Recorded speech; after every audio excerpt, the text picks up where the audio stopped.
Welcome to Inside the She Cave podcast, where we dive deep into the stories, inspirations, and passions that drive remarkable women to make an impact.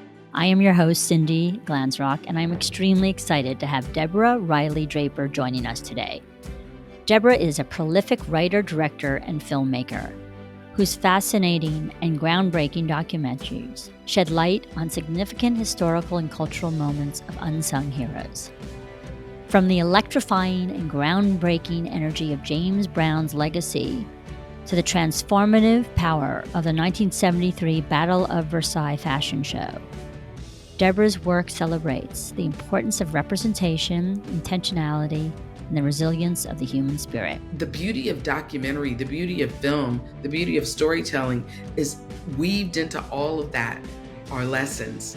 And those are lessons that can guide us and make us all just a wee bit better if we watch it and learn from it. In this episode, we explore Draper's purposeful journey from working on major advertising campaigns to writing and directing independent documentaries, such as the historical importance of the 1936 Olympics in Berlin and the legacy of Ralph Metcalfe. Her insightful reflections on the important role of Black sororities, all from a perspective of resistance and desire for cultural and social change. Along the way, Deborah reminds us of the power of discipline, the importance of primary sources in storytelling, and the transformative impact of visibility and inclusion in the arts. Get ready for a conversation filled with personal pride, inspiration, education, and empowerment. So let's step into the She Cave with Deborah Riley Draper. So I am extremely lucky in life. Sometimes you will or wish things to happen, and that dream can come true. And I believe in intentionality. So as I'm interviewing and getting to know Donna Karan's career, this woman pops into my life and world in so many special ways. Number one, and most importantly, is she is a trailblazer, innovator, and a rule breaker. And she's done it in record-breaking speed. So Deborah Riley Draper, an award-winning in record-breaking time and critically acclaimed filmmaker, and of course, it all began with the advertising world, where I hate the word veteran, by the way, but she's been at it for a while. She's hardly a veteran. She's young and vivacious and beautiful and smart. But we are going to jump right in right now with the Deborah Riley Draper, who I am told is the top 10 documakers. Is that the word you use? That's what Variety said. Documakers to watch. To watch. So I am watching you so closely and blown away by everything you've done. And we're going to touch on a lot of it today, from advertising to filmmaking to directing to writing. Just jump right in and welcome, Deborah. Thank you so much. It's such a pleasure to be here with you, Cindy. You know, as a writer and a filmmaker, I talk about other people all the time, but it's actually incredibly difficult to chat about myself. I'm like, there's so many more interesting stories out there to tell, but I'm here to talk to you. I'm a woman born and raised in Savannah, Georgia, and had this wonderful opportunity to embark upon an advertising career that included Burrell Communications Group, BBDO, and Ogilvy and Mather, working on some of the world's most incredible and iconic brands, blue chip clients. So I'm very grateful for that advertising career and training. And the storytelling aspects of that were really what drew me to advertising and which triggered me to go ahead and will myself essentially to become a filmmaker and make the types of stories that I wanted to see about the people that I felt needed to be seen more, needed to be heard from more, needed to be amplified with the cinematic lens. You came up with that great title. I'm sure we all want to know. How did the James Brown Say It Loud come to being? Like, did you just wake up one morning, or is it because of that concert that your mother and aunt went to at the Apollo? Well, you know what? My mom spoke about James Brown her entire life. She loved his music. The project came to me actually through my agent. I had to create a treatment for that and compete against other directors to win that job. And when I thought about what I wanted to say in that interview and what I wanted to write about, I knew that being from the South, born in the South, he reminded me a lot of my father, in a Black man born in South Carolina that was incredibly patriotic. And my uncles, my mom, everybody loved him. So his ability to move a culture and shift how people thought about themselves and to bring such joy and positive energy to communities across the world, it was something I wanted to unpack. Not just the music, but the man and all the dynamics that fed into him, that made him good, that made him bad, that made him transformative. I like that. What made him good made him bad. What made him bad made him good. He was transformative, all right. I think you said something, you said so many brilliant things, but one of the things I love that James Brown said, which I think you and I will agree, is be like nobody else. Be like nobody else. And I think sometimes we take that out of context. I think we all have tremendous value. And when we are presenting our authentic selves, that is when we're at our very, very best.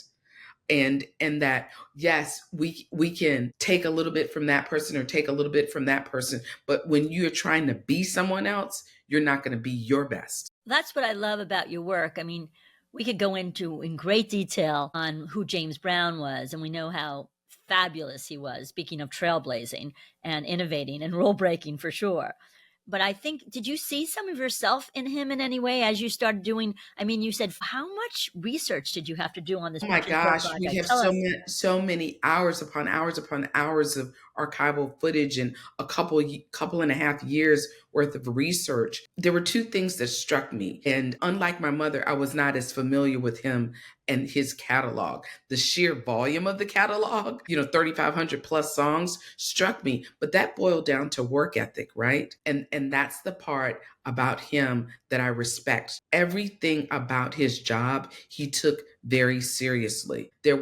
Every time he was on stage, his shoes were shined, his clothes were pressed. He ensured that he was rehearsed. He wanted to make sure that his audience felt like they got their money's worth, whether it was in the early years where they paid 50 cents or whether they paid $50 or $150. He understood that audiences worked hard and they deserved to have every ounce of that money returned plus some in terms of the experience, in terms of the joy, the exhilaration. And I think as a filmmaker, as an artist, as a writer, when someone watches something I write or direct, I want them to have that exhilaration. I want them to feel like this was time well spent. And this is something that I'm going to talk about with others. And I'm changed for having spent that time with this film. I'm blown away whenever I see like he wrote 830 something songs and 200 million albums were sold plus and 45 gold records. Speaking, I mean, that is work. And you said, what did you say about what Mick Jagger said about him? I love that quote.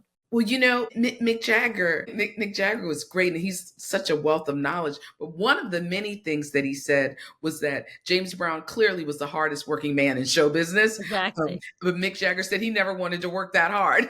So and that few people, if anyone, had that level of rigor, that level of work ethic, that level of commitment to performance and commitment to the audience. And I think that that level of commitment and dedication and work ethic is something we can all aspire to.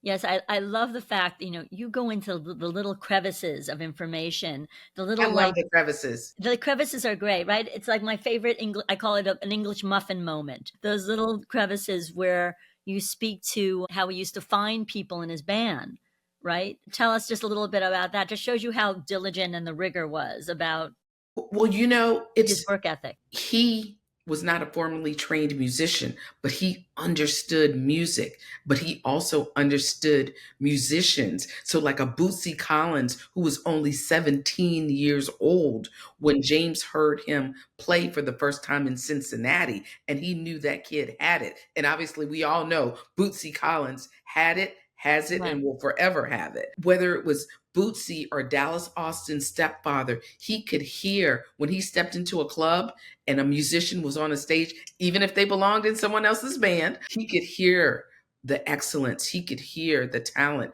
and he would go get that talent because he wanted the best for his band. And so you see these careers that would develop of all these amazing people who have been influenced by James Brown, whether it's Prince or Michael Jackson, or who have been in his band. It's because he loved music, he could hear music, and he can hear and see excellence, and he could draw that excellence to him. And I think that's an incredible talent, to be able to identify talent and nurture talent and bring out the very best in talent as you bring out the very best in yourself.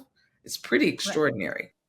And to the point I had asked about also is if and when people were out of line. We know he was often out of line. He put them back in line, like you He said. was strict. He was very strict, right? As a band leader, discipline was critical, and you couldn't be late. You couldn't be out of uniform. You couldn't play a wrong note. All of this was a part of how he approached the perfection that he delivered to the audience. And when he was strict and a disciplinarian, and there were fines if you broke the rules, I think sometimes self-discipline is you think, when you're a kid, you're like, oh God, do I have to make up my bed? Do I have to do all these things? But these are habits, and these habits help form the basis of your values and who you become, and Exactly. and how you operate and navigate within the world. They're foundational. So you're up for I hear possibly another great award because of this particular piece. Well, I know that the producers and publicists have submitted this for, I think, NAACP Image Awards and a lot of awards. So my fingers are crossed. You always want hardware, but what has been the most rewarding for me is that James Brown's daughters love this docuseries, and that is important. They didn't get to see it until they saw it at the Apollo at the premiere. So I was a nervous Nelly. I was a wreck. And when they said they loved it, that was really, really great to hear. Across my career, I've had a wonderful opportunity to meet incredible people and tell incredible stories of people who are, both alive now or who have lived these incredible lives and seminal lives. So I consider it a great honor and privilege to be able to tell someone's story. And I try to handle it with integrity and care.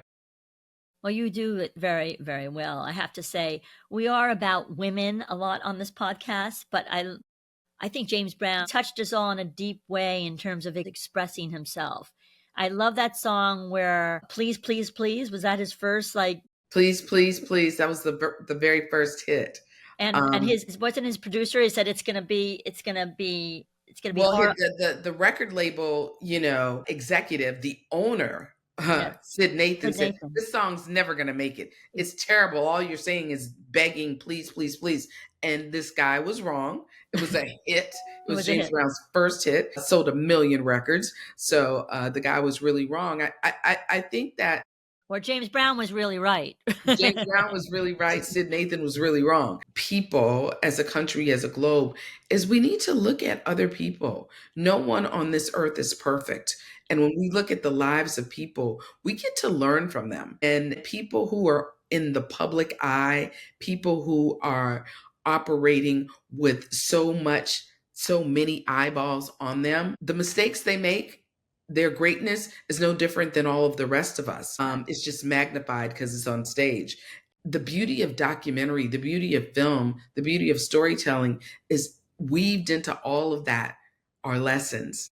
And those are lessons that can guide us and make us all just a wee bit better if we watch it and learn from it.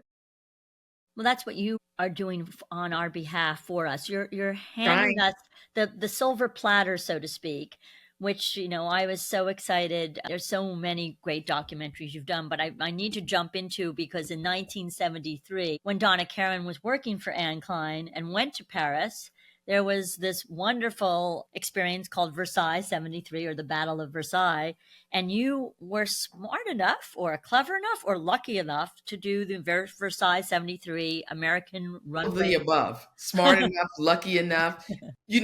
I am forever proud to be the first filmmaker to recognize this moment in fashion history and global history and business history and style history. That was Versailles. That was November 28th, 1973. And very lucky to be able to be the first filmmaker to bring that to the big screen, to put that story in theaters, in streaming, and on television, because it aired also on Logo. That was my very first film. So it was my first undertaking as a writer and director. And it was a big, bold story of American fashion designers going to Paris because Eleanor Lambert, this incredible American fashion publicist, had a big idea. She can showcase her artists and help raise she's so gorgeous and fabulous, $60 million to aid the restoration of the Palace of Versailles, because she was friends with the curator, she was friends with the models, she was friends with the designers, she knew everyone. And she was a little girl from the Midwest who'd moved to New York and made a name for herself. Yep. Eleanor Lambert, still here. John here. Tiffany, who worked for her, as you did too. I worked for Eleanor Lambert. Yes, I did. John's in the film, and he gives us a lot of insight about who Eleanor is as an icon in fashion. So yeah, that was my first film. And I'm interrupting you because why was that subject important to you? Because that's something that people don't know. Well, here for me, everyone comes into a story in a different way, Cindy. But for me, the fact that Stephen Burrows, a Black designer, was among those selected to go, there was a contingency of 12 models of color, Black models representing fashion. This was not something America had done prior to this point. We hadn't embraced the multicultural diversity that New York City was in fashion in that moment.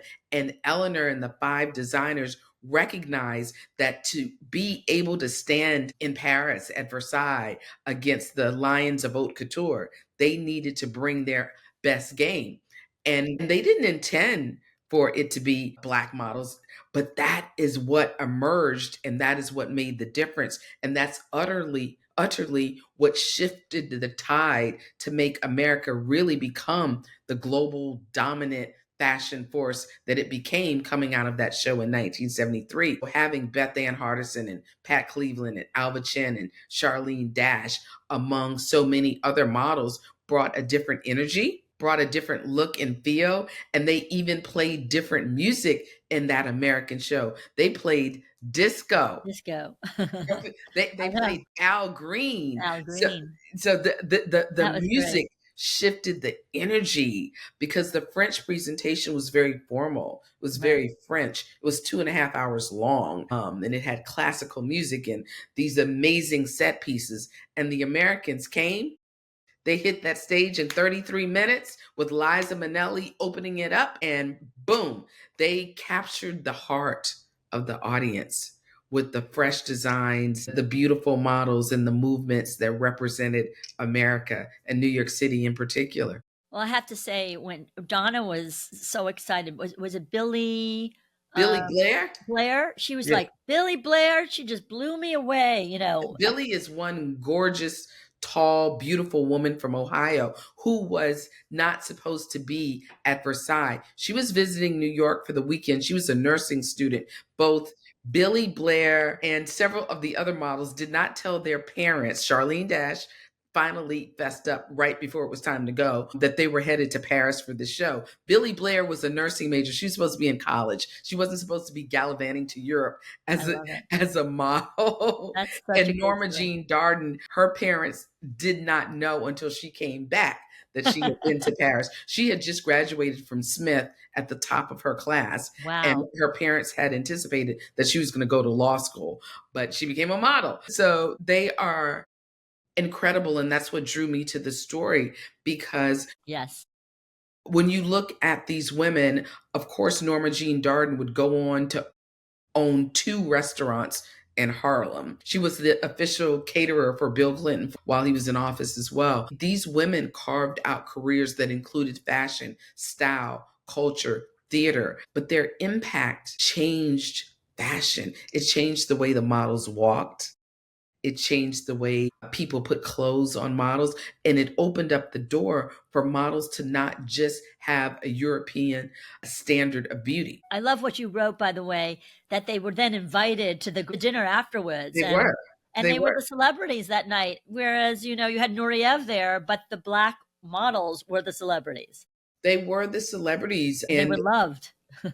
they were welcomed, and they were loved, and they were understood, and they were Understood. seen, and they were visible. And that's important. And that's something that we continue to fight for: visibility and inclusion and access. And seeing them do that and seeing them change perception and perspective is a reminder that it's possible, that we all can work to ensure diversity and inclusion and access. Eleanor Lambert was really good at that back in the 60s and 70s. She wouldn't ask permission a lot, that Eleanor Lambert. She wasn't a permission asking woman. She made a decision, and She that was was more like that. a man that way.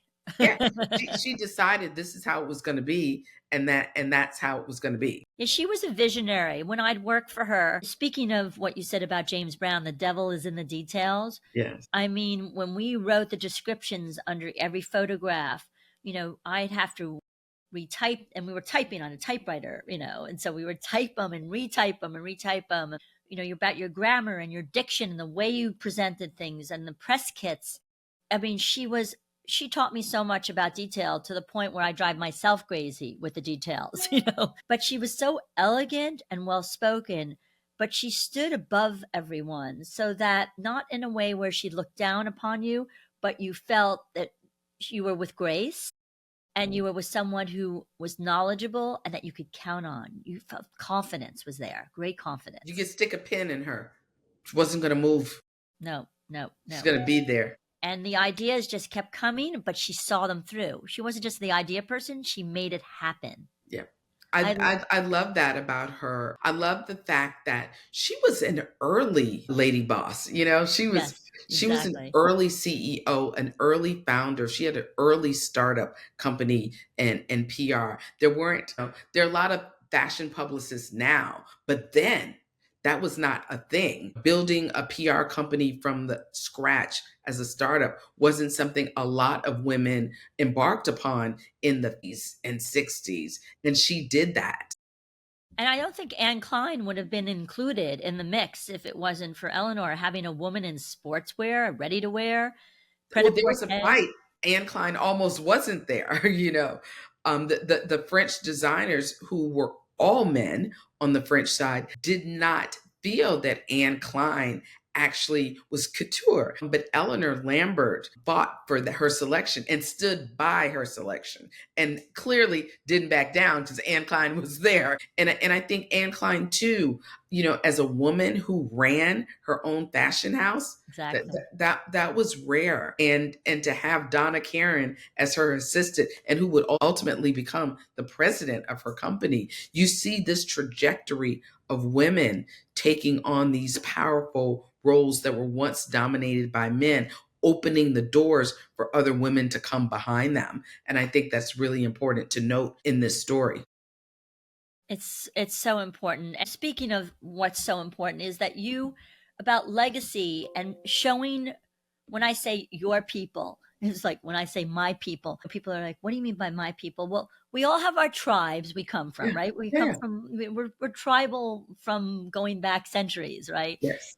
I want to speak to so many of your documentaries have to do about great women and men, but one that really touched me, because of maybe it was Nazi Germany and all these Black athletes coming over. Tell us a little bit about that particular Why Olympic Pride, American Prejudice, because it really touched me, especially these young Black men that next thing you know, they were on the track field or whatever they were again in Berlin. And I was like, what are they, out of their minds? What are they going to Berlin for? The Olympics is that moment, right? When all the countries are represented. When you put USA on your back, you are an American. And what struck me about the story, in 1936, you had 18 African American athletes, 16 men, 2 women, and there were 400 non-Black athletes on the American team. And these 18 Black athletes had to represent a country that did not consider them fully citizens. They were not full citizens, they were second-class citizens. They did not enjoy all the rights and privileges of citizenship in America in 1936, but they put that uniform on and they represented America to the fullest and won, hearts and medals, lots of gold medals for America, and literally represented with confidence, with pride, with dignity, with sophistication. But their story, we need to understand the context of it. And that's why I chose to tell the story, Olympic Pride, American Prejudice, because this is a world history story. This is about geopolitics. This is about racism and discrimination, not just in America, but in Germany as well, because both countries were subjugating and oppressing at the exact same time. And then this moment happened in 36, where you have Hitler, who is opening the Olympic Games, and you have Black athletes on an American team where they can't even vote for president. And we have to think about our history to understand our future and to understand our present. They were not welcome in many places in America. Hitler didn't want to shake their hands in Germany, but in the Olympic Village, these young people embraced each other. Yes. They didn't bring the baggage and the oppression of their parents and governments. They were young athletes who respected each other, who had a good time, who became friends. So they demonstrated to us that anger and hate and racism is something that's put upon them, because when they are left to their own devices, they play, they run, they jump, they swim together. And one of the women one of the fathers of the athletes, it wasn't Jesse Owens. I remember him saying that the mother said he got a scholarship, he's going to college, and he's going to. That's Ralph Metcalfe, congressman from South Side of Chicago, and he went to Marquette. His mom was a domestic worker, and she wasn't sure, how she was going to be able to facilitate Ralph going to college. But she was like, if I have to clean every floor in Chicago, this boy is going to go to college. He's going to specifically said every white woman's. I have to scrub those white people's floors. I'm going to do it. Floors. Yeah. Whatever she had to do.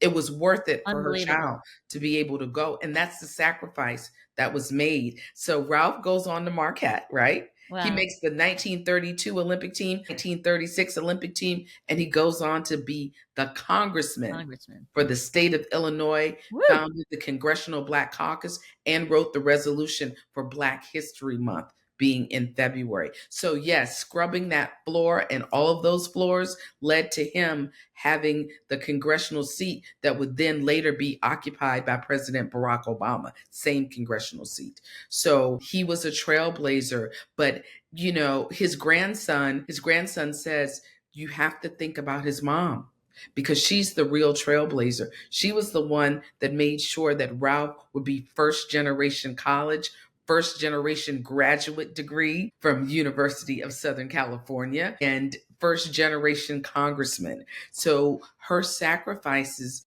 enabled him to be able to soar, not just on the track, but period, and to fight for the rights of other people from his community and people across the world. That's why these stories in the schools need to be watched and seen. I think it's on PBS. I don't know where you could. Yes. And it's on all everywhere. Everywhere. Because I'm always looking for your documentaries and where I can find them, because that for me is the biggest struggle, is where are they streaming? Where are they being? Yeah, if you go to coffeebluffpictures.com, the website, go to coffeebluffpictures.com and see where it's streaming. That way, I encourage everyone to watch these stories. The sports story just isn't about sports. It's about humanity. It's about us, all of us. And in this case, my people equals your people equals all people, because if people don't know how to coexist, there will be no existence of any people. And I think that's the biggest lesson we learn when we watch Olympic Pride, American Prejudice, is that we really have to put down the prejudice. We have to stop, and we have to embrace each other. Yeah. And the you versus me is really us. It's us. right? It's all It's about going to us. be us versus us, and that's Yeah. not a good look. Exactly. So I like the fact that, whoever says it, so many people say, you go higher versus lower, because we always want to reach for the sky, for the stars, right? It's a better place. It's a better look to look up than look down. Yes. Because Aspirations yes. and And you've had dreams. many. I mean, so many. I love that you're still doing ad campaigns. You just I released. know, I know. I can't. You know what? The gravitational pull of Madison Avenue. You know, it's right there. It stays with me. I love directing campaigns for the ad council. So tell us about the one you just did, Love Your Mind. Love Your Mind is a mental health campaign, and it's for all of us, right? We have to take time for self-care. We have to take time to look and ensure that our mental and our emotional health is going well. We like to work out, we like to run, we do yoga, Pilates, all the things, but we also have to ensure that our mental health is being looked after and being taken care of. That affects everything. I mean, that's what that campaign is about. It features 6-time rodeo champion Casey Fields, NFL first round draft pick Marcus Johnson. It's, a Great. lot of people struggle with mental health issues, and it's hard to articulate that. But Love Your Mind is our love letter to ourselves, saying, I'm going to love you. I'm going to think about you. I'm going to take care of you because it's an important part of our overall. Speaking of loving your mind, I think your mother loved your mind. I see a picture of her above your head there, speaking of looking up. So she was a special woman, I guess, in your life, as I don't know much about your family. Are you an only child? I'm an only child. My mom was a public school teacher over 4 decades, I think 42 or 43 years, somewhere in that space. Language arts teacher. That was kind of her thing. She was a big reader and encouraged me to read tremendously. I got a lot of books for Christmas instead of toys. I was like, seriously? Where's my big wheel? I want a big wheel. I don't want a Wanted a book. big wheel. Well, she gave you a big wheel indirectly because you wheeled right into your profession. You know what's interesting about her, what I really thank her for as a documentary filmmaker, I spent a lot of time in libraries and archives and special collections. And when my mom was in graduate school, I don't know, I maybe was maybe 7 or 8 years old, and she would drag me along. So I was in a lot of special collections, a lot of archives using the microfiche machine. She was always working on some paper. Some paper was always due for some professor somewhere. And now I spend a lot of time dragging myself through libraries, special collections, archives, always working on some writing, something. And I laughed because I was like, okay, you Apples won. do not fall far from trees, as they say, Yeah, my right? mom was like, you should be a teacher. I was like, I'm not gonna be a teacher. I don't want to be a teacher. And yeah, and documentary films always have the educational component, the teaching guide that goes into the school. So I know my mom sitting there going, I told you. Yeah. I tried to tell you. You just wouldn't listen. Mothers know best, as they say. They do. And it's so funny because the things like a microfiche machine, you think, who's ever going to use this again? And still, that primary source material that I need is still on microfiche. I In so love many it. cases, it's not been digitized because digitization is expensive for a lot of libraries and institutions. So that microfiche, Yeah, still there. you're still playing the microfiche song. They still are. Go And I figure.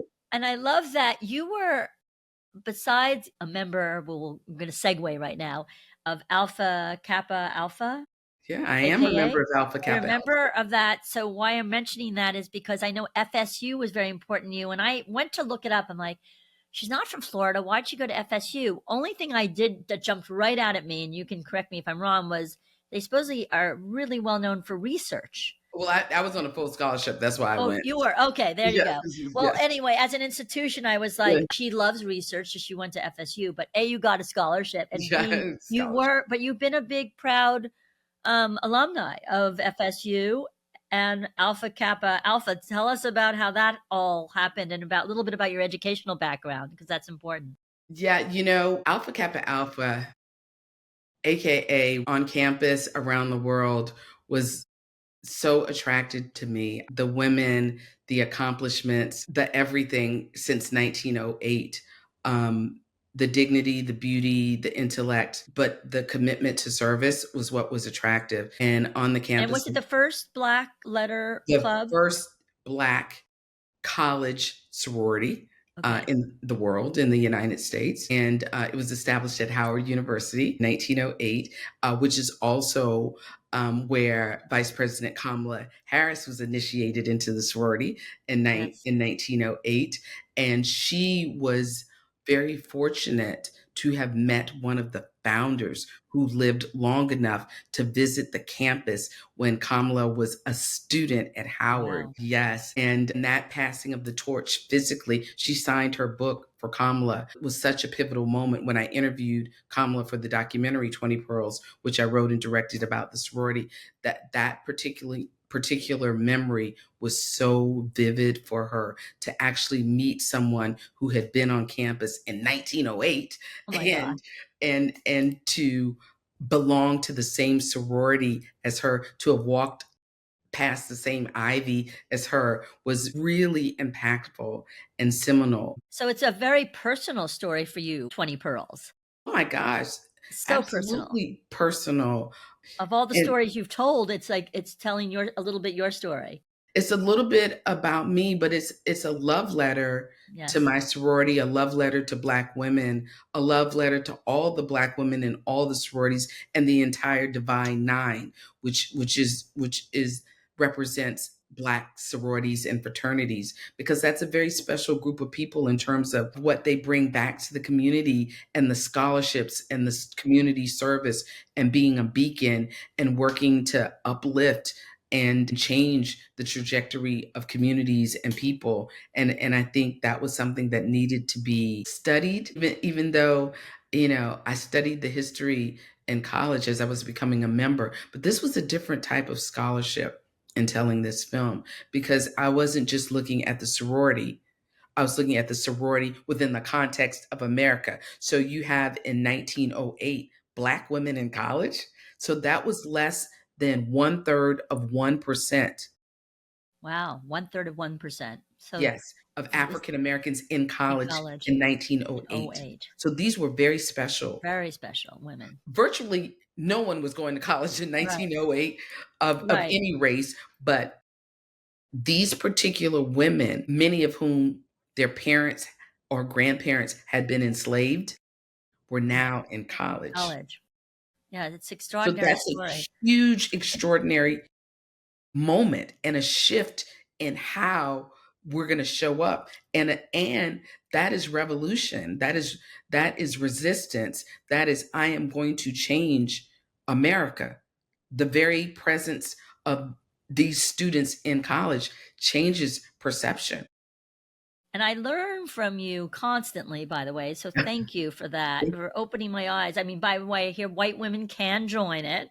I was told Eleanor Roosevelt. Roosevelt Roosevelt was a member was a of member. Alpha Kappa Alpha sorority. Eleanor Roosevelt was a member of Alpha Kappa Alpha. As that, but and she didn't obviously go to a university. I'm sure she Well, went she to was extended membership. okay, extended Um, membership, right? That's what it and was she called. accepted. And she accepted. She denounced her Daughters of the American Revolution membership and accepted Alpha Kappa Alpha I love membership, that. sorority incorporated membership. I didn't know Um, that. yes, because Eleanor Roosevelt understood the mission and the assignment of women in that moment. And this was a mission that she aligned with. And in doing that, introduced Alpha Kappa Alpha Sorority Incorporated to the United Nations, enabling it to become the first sorority, period, to be a part of the body of the UN. Sisterhood is powerful, and women working together, it's very powerful. And Eleanor Roosevelt understood the power of Alpha Kappa Alpha Sorority Incorporated and wanted to be a part of that. And that was a pretty big deal because a lot of people Very in the big. White House were not so excited about the choice that she made. No. That was And truly another beyond a trailblazer, innovator, and rule breaker. A man and a woman could equally be by her side, and she could stand her ground no matter where she went. And people were pride because she did it with strength and grace. Don't you think? She was very graceful, Yes. and that's why she was a great fit within Alpha Kappa Alpha. She was smart, she was grateful, like the women who extended membership to her. And she did a lot of things, inviting members of Alpha Kappa Alpha Sorority Incorporated to the White House a lot, which caused quite a stir. Good for So her. Good for good, her. yeah, good on Eleanor for that. And I think courage and bravery, that's what I saw in the founders of Alpha Kappa Alpha Sorority Incorporated. I also saw resistance to what was the status quo. I also saw a commitment to ensuring that, not just service to all mankind, but the type of service that changes lives, and impacts lives. So Well, that's why you do these PSAs. Speaking of another segue, of course, I saw you did one for Tuskegee Legacy that's Stories. all part of the ad council work. Yeah, And that's a great school. Also, I think there's more women at Tuskegee than men, right? I think there are well, more women I, at I think right now in the United States there are more women enrolled in college, college. period, than Yeah, men it's across interesting. across the country. That is the trend. Any school. That is what the census and the government's reporting. So I'm sure there's something there that we need to unpack, but that's what the stats are. Well, you can't be fearless and not be smart because it's hard to have like the brawn and the attitude without having the information, whether it's whatever that information is. Like, we need to be well read and well informed and not just using one source. And you understand that probably better than most people, that having multiple sources, isn't that, wouldn't you say, important in life, instead of just being CNN or Fox News watching the news? But I am a primary source material person. okay, which So, means, explain which that to the means audience. for me that I want to go to the primary source. I want to go to the original sheet of paper, the original letter, the original photo, the original piece of film. I want to start there. Not what someone just told me. I want to go all the way back to who wrote the letter, who wrote the article, what did the article say in 1908? What did the article say in 1936? So when I did Olympic Pride American Prejudice, I went to Berlin and researched, and I went to Cologne, the University of Cologne in Germany, to research, to get the original documents so I could read them. And I had this amazing German production assistant who could help me with the language and making sure it was translated and interpreted correctly, and speaking to people who were there in 1936. Not the story of the story of the story of the story. I wanted to get straight. You were there, you sat, what did you see? Tell me. Which is why when you watch Olympic Pride and American Prejudice, there are two men and a woman who Yes, were in the stands right. and in the Olympic Village in I 1936. love that. They were there. That's their first party account of what's happened. That's not me. That's them. This is how it's their memory. And I think that's really, really important that we utilize the archives that are there and investigate for ourselves. So if you look at the credits of any of my films, you'll see, I don't know, 2, 3, 400 citations within archives. Wow. 6, 7, 800 in some stories. I know I saw some pictures on your Instagram or Facebook recently that you were in Versailles too. You went I, to Versailles. I went to Yes. Versailles. And let me tell you a mistake I made, Cindy. The day I went to go research at Versailles, I had on the most beautiful shoes, high heels, high highs, and That's a no-no. yeah. So the You were, because archives, you thought you were on the runway. yeah, I thought, yeah, apparently, but the archives at Versailles, the building does not have an elevator because, of course, there were no elevators when the building was made. Archives, 8th floor, stone steps with the gear on. And I eventually, by the 4th floor, took off my shoes and made, I was I like, was oh, going to say, brother. you always have to have your ballet slippers with you. Yes. Well, now I Or, always have my support tennis shoes with me, but it was worth it to get to that floor to see and blow off the dust on the documents from Versailles, which had been sitting there 40 years untouched. And I was happy to be the first person to unpack those boxes with the woohoo! curator and look and see ISL's signature and Eleanor Lambert, and see the signatures and the letters and the correspondence back and forth between New York and Paris. And that made the story real. It wasn't hearsay. It wasn't what people told me. It was, here it was in black and white Yeah. in the box That's dusty. exciting. And to scan it and bring it back home was tremendous. No, that's amazing. I wish like Halston and Oscar De La Renta and Bill Blass And we're live. and Stephen Burrows just He's received the CFDA award Yes, from and he was in the Donna film. Karan handed it to Yes. him. Yes, a great moment, a full circle moment. Full circle moment. Yes. Yes. That was so exciting. And I learned that your family actually was in the fashion business. I did not know that, and was connected. You were connected to Eleanor Lambert, and your mom was connected to many of the designers. Yes, many of the designers, and did these runway shows at Alexander's with these beautiful Black models. She said it was the first time they put a Black model on a runway in a bathing suit, and people were like, wow. Yeah. It was so, and it was beautiful. Black is beautiful, of course. Yeah. But on the other hand, no one was doing that, especially in a department store like Alexander's, And all of that, to me, I count that as moments of resistance. That's moments that say we can do something that does not have to be the way it was before. Like we can make changes. Exactly. And the change your mom made, who was rather defiant in the moment too, that tells us that we're all capable within the spaces that we inhabit to make positive change. Well, one of the reasons, like your mother above you, my mother surrounds me. She's in the air, but she's still to this day an incredible trailblazer, innovator, and rule breaker. But those fashion shows as the fashion director, going to China in, funny enough, 1973, with 20 men and one woman, because the gates or the doors or the walls of China were closed to the world. And when they opened them up, they invited 21 people after 21 years of closure, and 20 men and one woman. My mother was the one woman invited in 1973 when Nixon was president, of course. That's another whole story. But she was invited, and she went to China, and then she opened up a department in Alexander's having to do with Chinese merchandise, which she brought back. Yeah. That's incredible. There's so many heroes around us, and so many heroic and brave women and men and people of all stripes that continue to contribute to the greatness of our world. And I think it's nice to salute them all. So thank you for the interview. Well, thank you for your time. Please listen and subscribe to the show on YouTube. In addition, wherever you listen to podcasts, please share and leave a review. Thank you.